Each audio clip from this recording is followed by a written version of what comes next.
Morning campers, welcome back to the channel. Right, everybody is talking about this NiNE wing, particularly after it's just had its first appearance at this year's Sun and Fun in Florida, and everybody is talking about the same thing, and that is its blistering performance. But just how blistering is that performance? Let's go find out.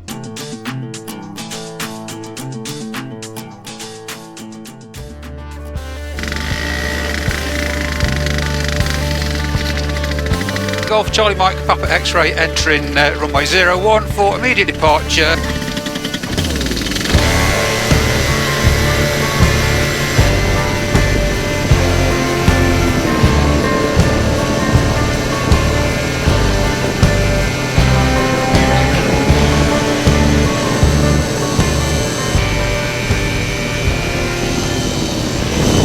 Right, this is only my third flight with this wing.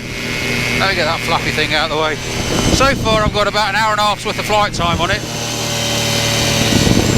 And so far I've been taking it fairly steady. All very gentle stuff while I get used to it. Straight and level, hands off, trying to figure out airspeed and all that sort of stuff. At the end of this video though, I'm going to chuck it around a little bit, see exactly what it can do. So stick around till the end.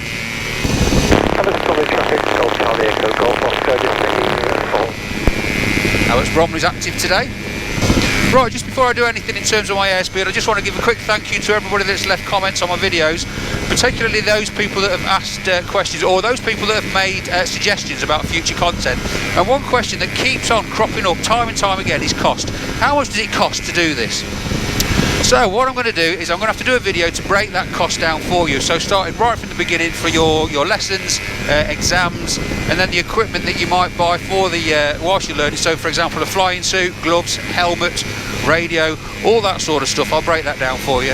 And then once you've qualified, how much does it cost to maintain this as a hobby? So not only how much does the aircraft cost initially, how much does it cost to keep it in a hangar? How much does it cost to insure it? How much does it cost to run it? What's the maintenance cost like? What are parts like? All that sort of stuff. So if you want to see how much it costs, you're interested in giving this a go, but you want to have a look at the numbers first, then subscribe to the channel, click the bell icon, and then when that video finally pops up, you'll get a notification. Just before I do throw this thing around and see how fast I can make it go, I still need to establish a fairly accurate hands-off straight and level airspeed for this aircraft. And in a previous flight, my first flight with this aircraft, I tried to estimate what my airspeed might be. And if you remember, my plan for doing that was, in fact let me take you back, this is what I said. So for this flight what I've got is I've got a triangular route, or a circular route, I'll put a picture on the screen, which I'm going to fly around, so hopefully the wind the wind itself will cancel itself out and I can sort of gauge roughly what my airspeed is going to be. Now doing that flight did give me a very, very rough ballpark figure for airspeed, cruise, hands-off trim, straight and level airspeed of around 50 miles an hour. Very, very inaccurate though. But I got a message from a subscriber by the name of Paul Underwood, who quite correctly highlighted that my method was flawed. And I'll flash up the message that he put up. And essentially what he was saying is that flying a circular route or a triangular route with a prevailing wind, that wind will not be cancelled out. And I seem to remember something from when I was doing my nav training. In the back of my memory, something along the lines of a wind will not cancel itself out if you're flying into it and out of it. Rather than try and explain it, what I'll do is I will cut to a separate section where I try and explain it when I'm not flying. Right, if you already know this or you're quite simply not interested, feel free to skip. I'll put a time code up here to where the flying starts again. However, if for whatever reason your intuition is still telling you that whatever you lose flying into a headwind, you will gain in equal measure when you turn around and fly back the other way, then stick around and watch this bit. So in the example that Paul gives us, we are flying a simple flight from point A to point B and then back to point A. A and B are 60 miles apart. In scenario 1, there is no wind.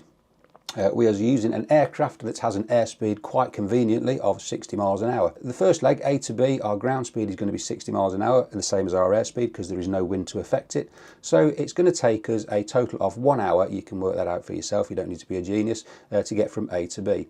Once we've got to B, we turn around, we fly back, everything exactly the same. Ground speed is 60 miles an hour, so the time to get from B to A is also going to be 1 hour, which gives a total flight time of 2 hours. In scenario number 2, we're flying exactly the same flight, so we're going from A to B back to a total distance of 120 miles. However, in scenario B, we now have a 30 mile an hour wind, which is flowing directly from B to A. Now, I have to say, if I had a 30 mile an hour wind, I wouldn't be flying. However, this is just there to emphasise the point. Again, we're using an aircraft that has an airspeed of 60 miles an hour. So our outbound leg, the ground speed is now only going to be 30 miles an hour because we're flying at 60 miles an hour into a 30 mile an hour headwind. Net ground speed, 30 miles an hour. So the time to get from A to B this time is going to be 2 hours because we're only flying at half the ground speed. Once we get to B and we turn around, we've now got a stonking tailwind of 30 miles an hour. So our speed over the ground is going to be 90 miles an hour. So to cover a distance of 60 miles at a ground speed of 90 miles an hour, do the maths times distance over speed, it's going to take us 40 minutes. So that's going to give us a total flight time of 2 hours 40 minutes. If you compare that with the flight time when there was nil wind, which was 2 hours, you can quite clearly see that the time does not cancel itself out. It's going to take longer because there is a wind. However, if I go back, what you can see is that if you have a headwind or tailwind component, your ground speed when you fly directly into headwind, on this occasion 30 miles an hour, and your ground speed when you fly directly downwind, 90 miles an hour, your aircraft's true airspeed is the average of those two figures. And it's that principle that I'm going to use today to figure out my airspeed. So what I'm going to do today is, again, I'm going to try and estimate my cruise airspeed, and the way I'm going to do it is I've looked at the F214 and the F214 for today tells me that it's a 10 mile an hour wind at 350. Now the actual wind strength doesn't matter. What matters is the wind direction. So my plan is I'm going to fly directly into wind at hands off, straight and level, and try and estimate or measure my ground speed. Having done that, I'm then going to turn around and fly a 180-degree reciprocal track and do exactly the same thing again. Now my logic is that my true airspeed, or a more accurate airspeed, will be the average of those two figures. So that's what I'm going to do. Right, so I am heading at 353, that's near enough. I'm at 2,000 feet. I'm as near as damn it at hands off trim. And I'm getting a ground speed of 30 miles an hour. Yeah, that's fairly steady at 30 miles an hour. So what I'm going to do is I'm going to flip around. What's the reciprocal of 350? 170. So I'm going to fly a heading of 170, straight and level, at 2,000 feet, and measure my ground speed. It's going to be a bit quicker. Right, so now I am on a heading of 169, closest nearest damn it. Ground speed 66, 67. Let's tell you what's a bit bumpy today. It's fairly steady at 68 miles an hour. So what I'm going to do is I'll take the average of those two figures. I can't remember what the first figure was now. I'll put it on the screen. I'll put the first figure on the screen and the second figure on the screen and the average, which I'm going to call my I'm going to use that as my airspeed for now for planning purposes. Right, that's enough boring straight and level stuff. Let's see what it can do.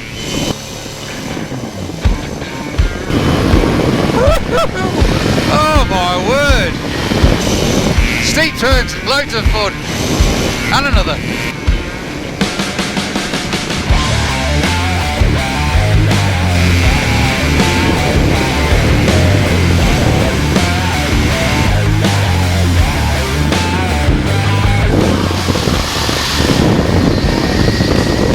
Oh my word!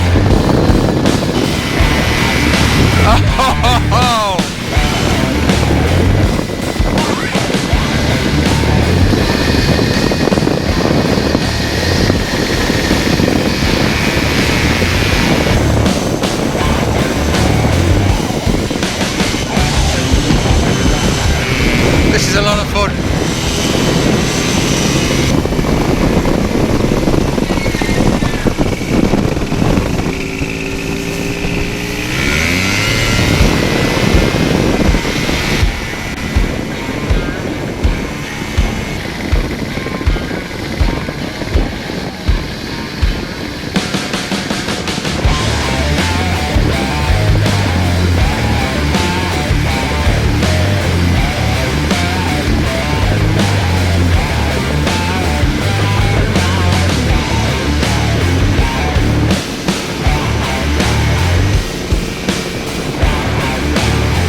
Well, I think that answers the question, how fast does it go? I don't know what my airspeed was then, but it felt really quick. It's actually very windy today. Although the wind is blowing straight down the strip, it is gusting to 80 miles an hour. Now, with the flexwing that's now gone off to Scotland, today I wouldn't be flying with that wing. I'm flying directly into the wind. I'm still making 38 miles an hour. So everybody talks about how fast this wing flies, but you've got to also realise that it also flies very, very slowly. So let's slow it up.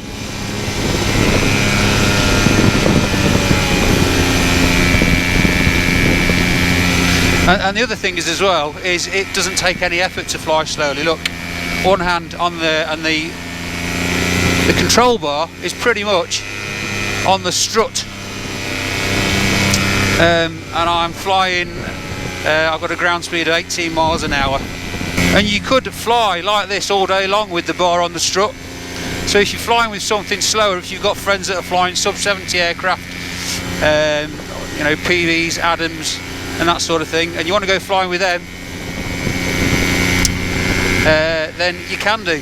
So even though I am flying very, very slowly with the bar on the strut, I have still got roll control. Look. What an incredible machine this is. Right, I've had enough fun for one flight. I'm starting to get a little bit cold. My next video, hopefully next weekend, I'm going to Popham Air Show and I'm going to video that. So if you want to see what that's all about, subscribe to the channel. I've also updated the event calendar, so I'll flash that on the screen. Notable additions are this year's ssdr and sub-70 rally, which unfortunately, for various reasons which we won't go into, used to be held at New Farm. This year it's going to be at Sackville. I can't remember the date, but it's on the calendar. That'll be a good event. I'll be there for that one.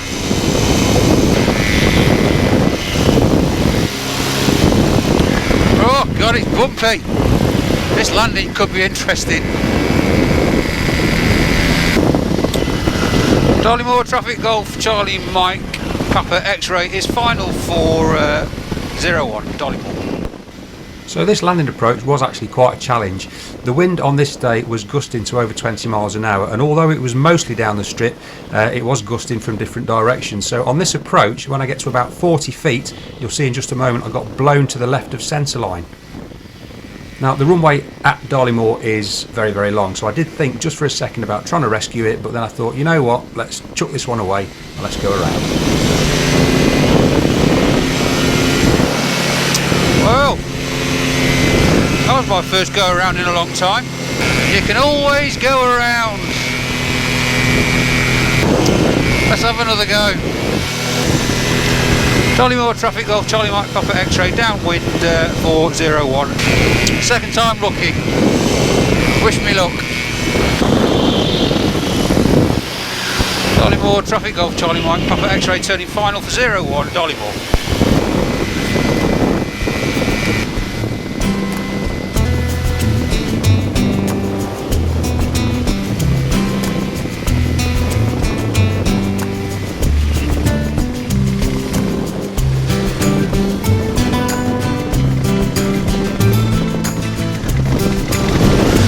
Floats on and on and on. Well, that was a right old mess, wasn't it? Oh my word. Anyway, down in one piece, but it's a little bit sporty for me now, so I think I'm going to call it a day. I hope you enjoyed that one as much as I did, and I will see you on the next one.